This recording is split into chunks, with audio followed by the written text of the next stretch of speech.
대성고 2021년도 1학기 기말고사 기출 분석을 맡은 베이스캠프 강사 오준호입니다. 일단은 이제 기말고사가 끝남으로써 이제 1학기 시험이 모두 다 종료가 됐는데요. 아마 이제 학생들이 좀 중간고사 때나 기말고사 때 많이 좀 어려움을 느꼈을 거라고 생각을 하는 부분이 있습니다. 그래서 좀 넘어가서 같이 한번 우리가 시험을 좀 되돌아보고 그리고 어떤 특징이 있었는지 살펴보도록 할게요. 일단 출판사는 비상박이었고 근데 출판사는 사실 크게 뭐 의미가 없기는 해요. 왜냐면 대성고는 이제 시험 출제 스타일이 교과서에서 많이 내지 않고 부교재에 의존을 많이 하기 때문에 1, 2학년 다 그런 거예요. 오늘은 1학년 강의를 찍고 있지만 쌤이 1, 2학년 다 그렇고, 그래서 출판사는 사실 크게 큰 의미는 없습니다. 그래서 총평 보시면 중간고사 유사하게 38문항으로 출제됐고요. 그리고 항상 올 객관식입니다. 항상 대성시험은 올 객관식 시험이에요. 근데 문제는 좀 시험 문제가 많다는 거. 그래서 올 객관식이어서 학생들이 문제 풀 때는 좀 좋은 부분도 있지만 문제 수가 좀 많아요. 다른 학교랑 비교해봐도 객관적으로 많아요. 그래서 이제 학생들이 이제 문제 풀 때 좀 시간에 쫓기는 그런 경우가 많고, 시험 범위를 좀 보시면 중간고사처럼 3개년 모의고사가 전부 시험에 포함되었습니다. 그래서 대성 1학년 같은 경우는 중간고사 때는 3개년도에 3월 모의고사를 시험 범위에 집어넣고요.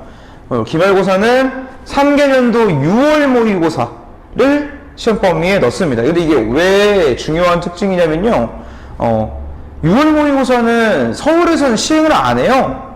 그러니까 무슨 말이냐면 시행을 하지 않은 모의고사를 이제 시험 범위에 포함을 시키는 거죠. 그래서 여러분들이 잘 공부를 하셔야 한다.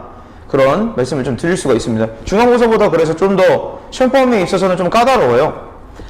근데 중간고사와 달리 문법이 교과서 시험 범위에 포함되었기 때문에 모의고사에서 문법은 제외되었습니다. 그래서 이제 대성고는 문학, 비문학, 문법 다 골고루 내려고 하는 게 좀 추세인데, 중간고사 때는 문법이 교과서에 없었고 그래서 모의고사에서 문법을 냈어요. 네, 기말고사 때는 교과서 문법을 포함을 시키고 대신 모의고사 문법은 제외가 됐다. 그냥 쉽게 표현하면 조삼모사예요. 의미가 없습니다. 어쨌든 문법을 공부해야 되는 거는 변함이 없어요. 자, 부교재 지문이 모의 지문과 많이 겹쳤기 때문에 또한 모의고사 공부가 이번엔 진짜 중요했다, 이렇게 볼 수 있습니다. 부교재 지문이 모의고사랑 겹치는 경우가 많았어요. 그리고 긴 산문문학, 비문학 제재가 골고루 출제되었기 때문에 시험장에서 지문 읽으면 당연히 시간 부족할 수밖에 없습니다. 내신 시험이 그렇잖아요, 여러분. 모의고사는, 수능은 그 시험장에서 그 지문을 처음 접했을 거를 전제로 만들어요, 시험 문제를. 그러니까 이제 여러분들이 그 시험장에서 얼마나 빠르게 처음 보는 지문을 읽느냐가 능력이라면 내신은 당연히 공부했다는 걸 전제로 하잖아요. 그래서 문제가 좀 많다, 지문이 좀 길다 라고 해서 좌절하시거나 포기하시거나 혹은 막 불만을 가지시거나 이러면 안 돼요. 왜냐? 충분히 집에서 제재 공부를 하셔야만 한다. 그래야 시간에 쫓기지 않는다, 이런 말씀이죠. 그래서 철저한 제재 공부가 꼭 필요하고요. 특이한 점은 모의고사 문제에는 갈래복합 문제가 나와요. 여러 갈래들 섞어 놓는 거. 근데 모의고사에서, 내신 시험에서는 갈래복합 문제를 출제하지 않았습니다. 이거는 좋은 점이죠. 넘어가겠습니다. 그래서 출제 영역은 다음과 같습니다. 1번부터 38번까지 출제 단원과 갈래별 그런 부분이 다 들어있어요. 그래서 출제 단원을 다 읽어드리는 건 크게 의미가 없을 것 같고요. 그냥 출제 단원에서 우리가 살펴볼 수 있는 부분, 교과서의 일부 작품도 출제가 되기는 했지만 거의 모의고사에서 지문이 출제가 되거나 부교재에서 출제가 됐다는 거, 이거 확인하셔야 되고요. 그리고 갈래 부분을 보시면요, 고전시가, 현대시, 다시 고전시가, 문법, 비문학, 현대소설, 고전소설, 지금 보이시죠? 이게 무슨 뜻이냐면 정말 비문학, 문학, 문법을 정말 골고루 출제합니다. 문학에서도 빠지는 부분이 없잖아요. 고전시, 현대시 다 있죠? 현대소설, 고전소설 다 있죠? 비문학에다가 문법까지. 그쵸? 그래서 정말 골고루 출제를 한다. 우리가 2학년 때를 올라가시면요, 여러분, 이 교과서가 문학교과서로 수업을 해요. 그래서 고등학교 2학년 친구들은 시험에 문법이 안 나오는 경우가 대부분이죠. 문학으로. 교과서가 문학인데. 근데 고등학교 1학년은 교과서 자체가 이름이 국어기 때문에 여러분, 국어에 포함되는 갈래를 전부 배우는 게 일반적인데요. 근데 그 중에서도 특히 대성고 1학년은 갈래를 최대한 골고루 출제하려고 한다. 어느 하나만 잘하셔서 시험을 잘 볼 수가 없는 구조예요. 그러니까 여러분들이 정말 좀 까다롭게 접근할 수밖에 없다는 말씀을 좀 드립니다. 넘어가겠습니다. 그래서 고난도 문제를 같이 몇 개만 좀 풀어를 볼게요. 그래서 다음 보기에서 일어난 의문 변동의 현상의 합은 얼마인가 이렇게 나와 있거든요. 그래서 같이 좀 살펴보겠습니다. 기억이 이제 바느질이라는 단어인데요. 쌤이 이제 의문 변동을 여러분들한테 말씀드릴 때 의문 변동이 발음에만 영향을 미치는 케이스가 있고요. 의문 변동이 발음에 영향을 미치는 케이스가 있고요. 또는 발음 표기에 다 영향을 미치는 케이스가 있어요. 발음과 표기. 그쵸? 그래서 선생님이 무슨 말씀 드리냐면, 이 단어가 딱 주어졌을 때, 음변동을 딱 풀려면, 발음만 생각해 보시지 말고, 이 단어가 어떻게 만들어졌을까? 이 단어가 어떻게 만들어진 거지? 이런 생각을 해보셔야 된다고 말씀드렸어요. 근데 우리가 기억 같은 이제 단어를 보시면 이 기억 같은 단어는 만들어진 그 원리가 바늘로 하는 어떤 행동을 바느질이라고 우리가 하잖아요. 바느질이라는 단어 모르는 고등학교 1학년 친구가 없겠죠? 외국인이 아닌 이상. 그래서 보시면 사실은 바늘에다가 어떤 행위를 의미하는 질이라는 단어가 붙은 거예요. 근데 이게 바늘질이 된 거죠. 그쵸? 그러면 우리가 의문 변동의 결과에 어떻게 된 걸 알 수 있냐? 요 리을이 탈락했다는 걸 알 수 있어요. 그래서 의문 변동이 몇 개가 일어났냐? 한 개가 일어났어요. 왜 쌤이 이거를 이제 이렇게 막 강하게 여러분들한테 말씀을 좀 드리냐면, 요 16번의 답이 11개인 5번이에요. 그런데 오답 고른 친구들 중에 4번을 고른 친구들이 엄청 많았어요. 왜 그러냐? 정말 열심히 그 한정된 시험 시간 안에 얘를 열심히 분석을 해줬어요, 친구들이. 근데 바느질이 바늘 플러스 질이라 의문 변동이 한 개 일어난 걸 모르고 대체로 굉장히 많은 친구들이 이게 빵개다 이렇게 많이 적은 거죠. 그래서 계산해 보니까 빵개고 나머지 개수는 잘 세서 세보니 10개. 근데 11개거든요. 이게 한 개가 있어서 정말 이런 친구들이 많이 틀렸어요. 그래서 쌤이 발음을 이렇게 발음에 일어난 음변동 고르는 건 굉장히 잘 세는데 어떻게 이렇게 바늘 플러스 질이 바느질이 된 거를 왜 기억을 못했을까? 선생님이 이제 수업 시간에 리을 탈락을 설명을 드렸거든요. 여러분들한테. 소나무도 솔 플러스 나무다. 얘들아. 따님도 딸 플러스 님이다. 근데 거기서 바늘 플러스 질이 바느질인 거는 생각이 안 났나 봐요. 왜 그런지 모르겠는데. 그래서 쌤이 여기서 좀 말씀드리고 싶은 거는 문제를 푸는 건 이제 의미가 없죠. 지난 시험인데 여러분들이 머릿속에 문법을 공부하실 때 가져야 되는 마인드, 음변동 공부할 때 가져야 되는 마인드, 발음에만 영향 미치는 게 아닙니다. 발음 표기에 영향을 미칠 수 있어요. 그렇기 때문에 여러분들이 어떻게 해야 되냐? 단어가 만들어질 때 어떤 음변동이 일어나는지도 생각을 해주셔야 된다. 또 정말 안타까운 그런 문제 중에 하나였고요. 보겠습니다. 선생님, 어떤 의문이 주위에 있는 다른 의문의 영향을 받아 그거가 동일한 의문으로 바뀌거나 좋은 위치 또는 좋은 방법이 그것과 같은 의문으로 바뀌는 현상을 동화라고 합니다. 그럼 기억, 미음 중에 하나를 골라 그것이 동화인지 아닌지 판단해보고 그 이유를 말해봅시다. 기억부터 볼게요. 약 플러스 밥이고요. 기억은 동화입니다. 왜냐하면 비읍이 기억의 영향을 받아 비읍과 같은 위치에서 소리나는 쌍비읍으로 바뀌기 때문입니다. 이렇게 나와 있는데요. 우리가 이제 여러분 약밥 같은 경우에는요. 지금 보시면 원래 초성의 비읍이 원래 비읍이었고요. 거기서 쌍비읍이 되는 그런 지금 된소리대기 현상이 일어나는 걸 확인할 수 있습니다. 그리고 가장 중요한 건요,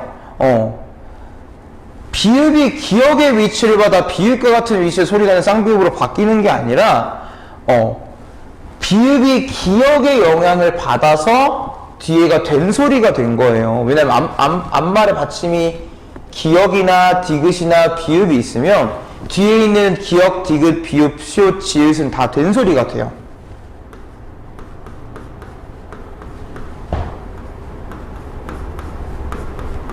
이렇게 되면 이 뒤에 있는 애들이 다 이렇게 됩니다.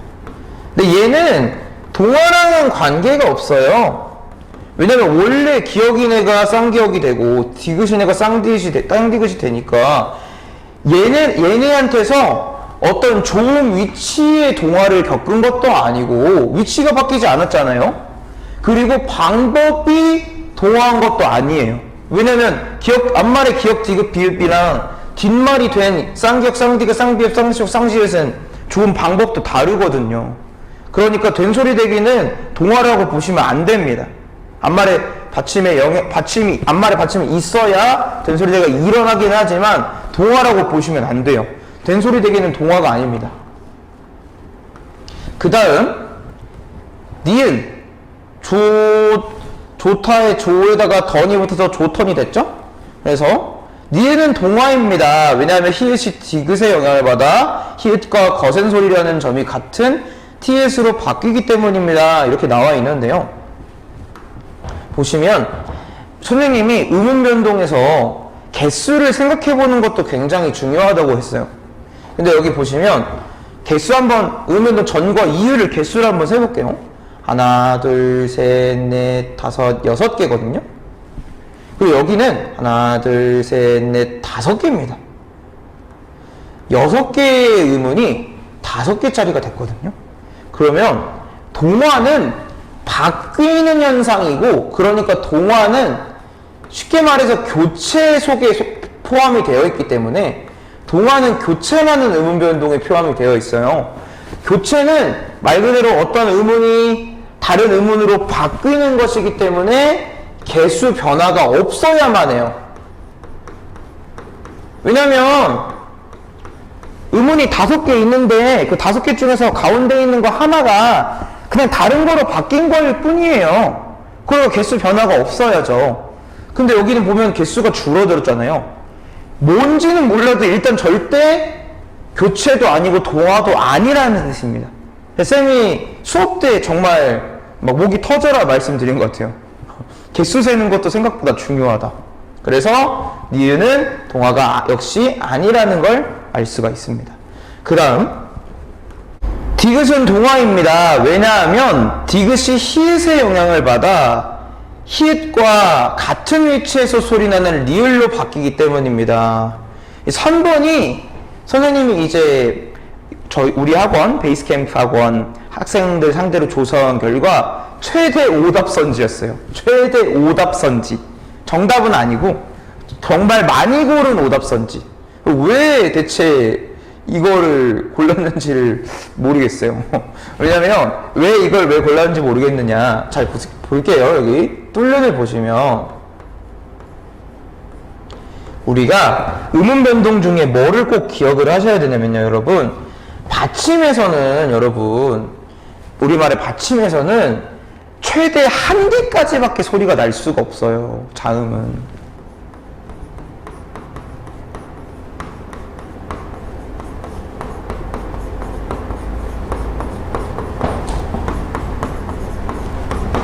자음은 무조건 한 개만 소리가 날 수 있어요. 근데 여기서 이 리을, 히읗이 있는데 둘 중에 리을은 남고 히읗은 니은한테 영향을 준다는 것 자체가 말이 되지가 않아요. 그래서 이 경우는 먼저 영향을 주기 이전에 앞서서 둘 중에 하나가 사라져줘야만 합니다. 그쵸? 그래서 사라진 게 누구냐면 히읗이 사라진 거예요. 그래서 이렇게 돼야죠. 먼저 히읗이 사라져서. 그쵸? 그 다음에 리을의 영향을 받아서 뒤에 있는 니은이 리을이 된 겁니다. 우리가 이런 현상을 리을의 영향을 받아서 니은이 리을이 되는 거를 우리가 유음화라고 배웠잖아요. 왜 뜬금없이 히읗이 니은한테 영향을 줍니까? 그럴 수가 없죠. 먼저 나가줘야 되는데 하나가. 그래서 음운 변동은 순서도 정말 중요하다라고 말씀을 드릴 수 있습니다. 그 다음 리을은 동화입니다. 왜냐하면 기역이 니은의 영향을 받아 니은과 콧소리라는 점이 같은 이응으로 바뀌기 때문입니다. 먹는다 보세요. 먹는다. 뒤에 있는 니은의 영향을 받아서 앞에 있는 기역이 니은과 같은 조음 방법을 가지고 있는 이응으로 이렇게 바뀐 겁니다. 같은 조음 방법을 가지고 있는 이응. 왜 니은이랑 이응이 같은 조음 방법이냐? 우리가 비음 아시죠? 코를 울려서 나는 소리. 비음이 미음이랑 니은이랑 이응이에요. 얘네 셋은 그러니까 같은 비음이라서 조음 방법이 같은 거죠. 조음 방법 같아졌잖아요. 동화 맞죠? 답은 4번입니다. 오케이. 그 다음 미음은 동화입니다. 왜냐하면 비읍이 디귿의 영향을 받아 디귿과 동일한 소리인 디귿으로 바뀌기 때문에 이거는 너무 그냥 얼처구니가 없어가지고 할 말이 없는 선지입니다. 너무 어처구니가 없네요. 여기 보시면 이렇게 있거든요. 그쵸? 여러분 리을 비읍은 우리가 겹받침 발음을 또 아셔야 돼요. 리을 비읍은 예외를 제외하거든요. 대체로 리을로 소리가 나야 합니다. 예외를 제외하고는. 그래서 얘는 먼저 리을이 남아야 되는데 지금 앞말에 리을 비읍 받침이 있었기 때문에 뒤에 소리가 된 소리가 돼서 떨떠라 이렇게 이루어진 겁니다. 그래서 비읍이 사라져지는 거랑 디귿이 쌍디귿이 되는 현상은 된소리 대기, 아까 앞에서 설명드렸던 된소리 대기는 일어나지만 이것을 동화라고 볼 수 없다라고 말씀드렸어요. 그래서 아까 앞에 있는 이 겹받침이 어떻게 하나만 왔는지, 그리고 된소리 대기가 동화가 아니라는 거, 이걸 좀 알고 계시면 좀 풀기 쉬웠던 그런 문제죠. 안타까운 문제입니다. 자, 보시면 이거는 이제 사이소리 현상과 그 사이소리 현상을 표기해주는 시옷에 관련된 그런 문제예요. 근데 여기 잘 보시면 합성어에서 라는 조항이 있습니다. 근데 이걸 왜 쌤이 되게 강조를 드리냐면 역시 굉장히 많은 오답선지가 뭐였냐면 여기 2번을 굉장히 오답선지로 많이 골랐어요, 친구들이. 답은 일단은 1번인데요. 굉장히 많은 친구들이 이거를 이제 2번으로 골라줬어요. 오답선지가 2번입니다. 최대 오답선지. 그래서 왜 이런 현상이 나타났을까 생각했더니 친구들이 보기의 조항을 너무 대충 보시는 경향이 있어요. 여기 분명히 여기서 합성어라고 얘기를 했잖아요. 우리가 합성어라는 걸 뭔지 좀 짚어봅시다. 합성어는 어근과 어근이 결합한 우리 단어를 합성어라고 그래요. 어근과 어근.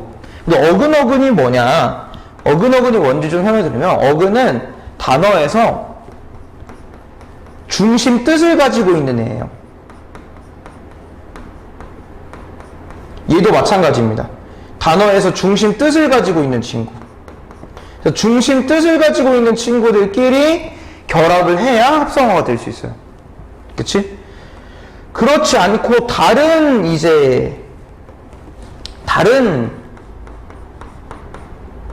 역시 다른 조어 방법이 있는데요. 그게 파생어입니다. 다른 조어 방법. 얘는 어근의 접사가 결합을 하거나 아니면 접사가 어근의 앞에 결합하는 식으로 만들어져요. 우리가 어근을 아까 배웠으니까 접사가 뭔지만 알면 되겠죠? 이 접사는 뭐냐? 이 문법적인 기능을 하는 부분. 어떤 단어에서 문법적 기능을 하는 부분을 접사라 그래요. 그쵸? 더 자세하게 말씀드릴 수 있는데 일단 간단하게만 말씀드리면 문법적 기능하는 부분이다. 중심 뜻이 없고 문법적 기능만 하는 부분이라고 보시면 되겠어요.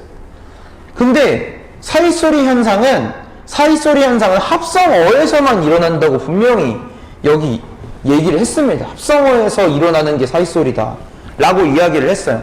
그러면 우리가 밑에 있는 단어를 볼 때 혹시 파생어가 없는가, 파생어를 몰래 집어넣지 않았는가도 생각을 해주셔야 돼요. 그쵸? 그래서 이 2번 같은 경우는 친구들이 뭘 못 골라냈느냐, 요걸 이제 못 골라냈어요. 요걸 햇님. 그쵸? 여러분 해는 어근이잖아요. 그리고 거기에 붙는 님은요, 님은 중심 뜻이 없고 어떤 앞말에 붙임말을 높여주는 문법적 기능을 하잖아요. 그러니까 님은 접사죠. 그렇기 때문에 해 플러스 님은 파생어고요. 그러니까 사이소리 현상이 일어날 수 없고, 사이소리 현상이 일어나지 않았기 때문에 시옷을 받쳐 적을 필요도 없습니다. 그렇기 때문에 햇님은 햇님이 아니라 햇님이에요. 햇님. 그래서 이거를 이제 많은 친구들이 생각을 못 하시고 2번이 옳다고, 2번이 올바르다고 이렇게 많이 골라주셨어요. 아닙니다. 근데 여기 다시 또 다른 걸 좀 말씀드리면, 여기에 되게 숨어져 있는 악독한, 대성 선생님들의 악독한 술수가 숨어 있습니다. 너네 내신 공부는 암기도 필요해, 이놈들아. 너네 암기했나 어디 한번 보자 라고 악독한 행위를 했어요. 뭐냐면요, 여기 보세요. 사이시옷은 합성어에서 일어나는데 고유어로 이루어진 합성어, 고유어 한자어로 이루어진 합성어, 한자어 고유어로 된 합성어에서 받쳐 적을 수 있다라고 얘기가 나와 있어요. 고유어는요, 다른 말로 하면 순우리 말이죠. 말 그대로 우리 한국에서 고유어게 쓰는 표현, 그쵸? 한자어는 한자 문화권에서 쓴, 한자에서 온, 어원이 한자 문화권에서 온 표현이 한자어예요. 근데 여기 보시면 고유어 또는 고유어 한자어 고유어의 합성어에서 받쳐 적는다 라고 나와 있는데, 여러분들이 그러니까 문법도 암기를 하셔야 됩니다. 예외가 있어요, 여러분. 예외. 선생님들이 보기에 안 넣어주는 선생님과 진짜 너무 악독하시다니까요. 대성 1학년 선생님들이. 예외가 있어요. 한자어가 결합할 때도 사이시옷을 넣어주는 예시가 있습니다. 한자어가 결합했는데 사이시옷을 받쳐 적어주는 사이소리 현상이 그러니까 일어난다고 보는 애들이 있어요. 우리말에 딱 6개밖에 없습니다.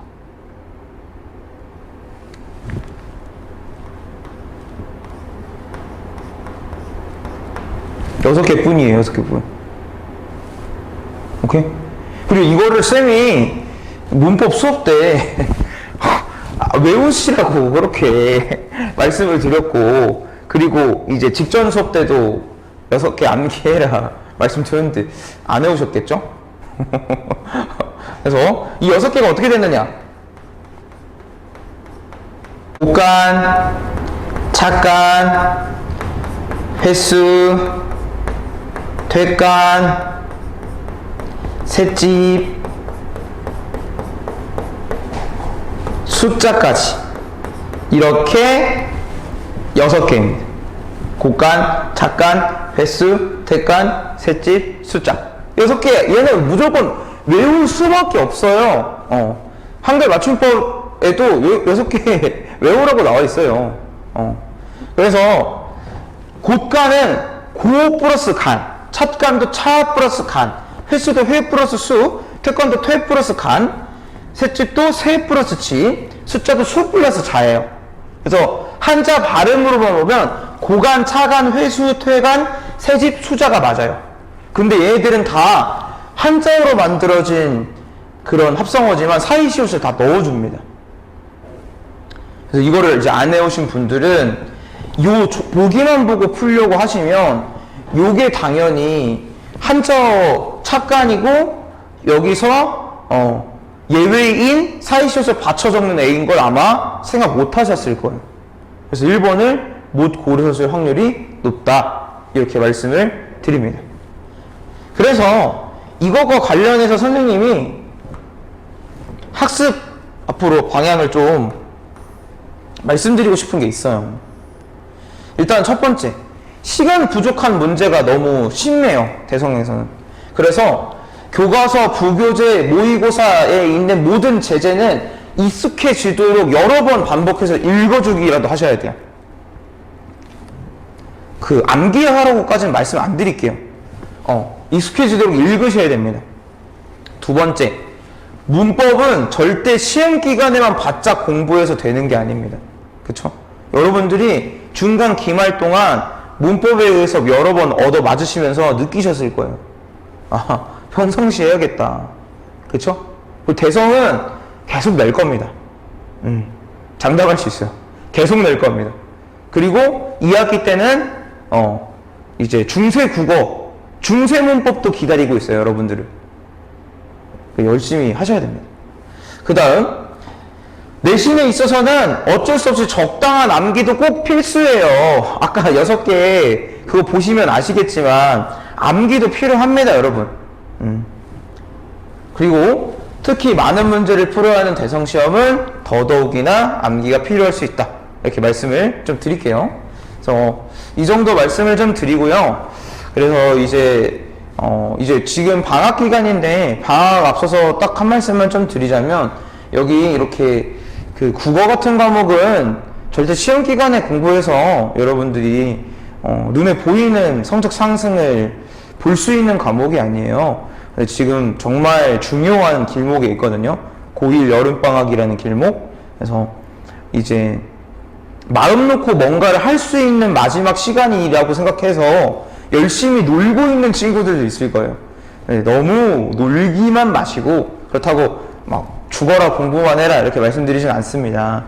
너무 놀지만 마시고 방학 기간에 무언가 하나는 꼭 이뤄내는 그런 여름방학이 되시길 바랍니다.